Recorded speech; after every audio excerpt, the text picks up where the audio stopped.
Hi, it's Naomi from Foodcentric here, and today I thought I'd show you how to make homemade chicken stock.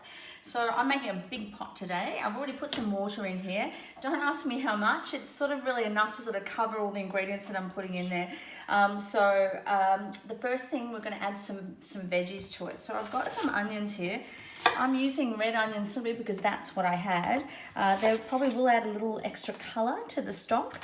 They do have a nice sweet flavour. It doesn't really matter. If I wanted a nice clear consommé, I probably would use brown onions. So just need to quarter those. I've also got a couple of carrots, haven't peeled them. All I did was I actually gave them a good scrub with a little scourer that I use particularly for that purpose for veggies, so I always keep it for that.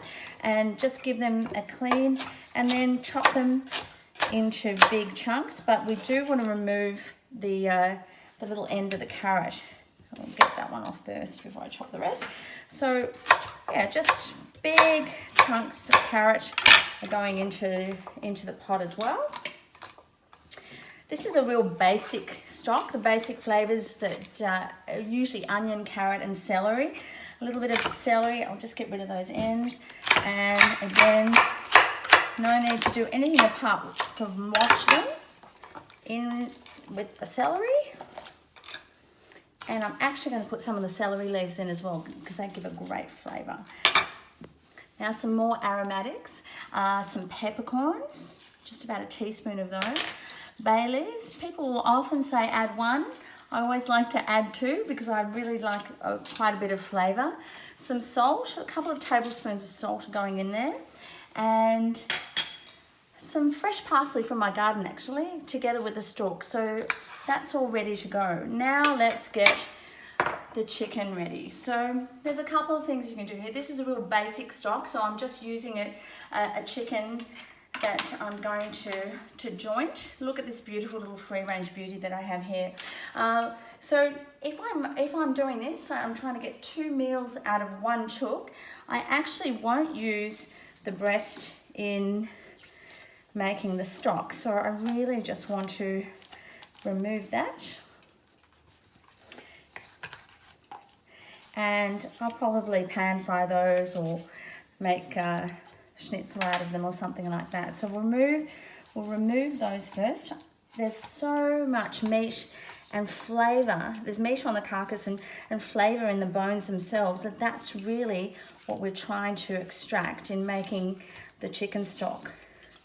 So move our breast. Now, if you like, you can also remove the legs as well and use those for another purpose, but I'm actually going to poach them in the stock today because then I'm going to remove the meat and make a really hearty chicken soup with it. So, but normally I would make a full pot of stock just using this part of the carcass, fat and all, the wings and everything goes in there. I'm going to add these as well, and they'll come out after about an hour of simmering. So we put that on to boil for about an hour, or bring it to the boil first and cover it and let it simmer for about 2 hours. I do find it useful to use a simmer mat as well on top so that if you want to simmer it without the lid, if you need to reduce it down. And then strain it and you can freeze the stock.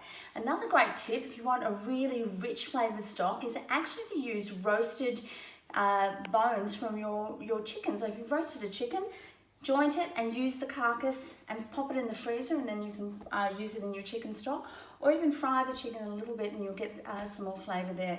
But really this is a nice basic chicken stock. Let it simmer and then you can use it in anything that you like.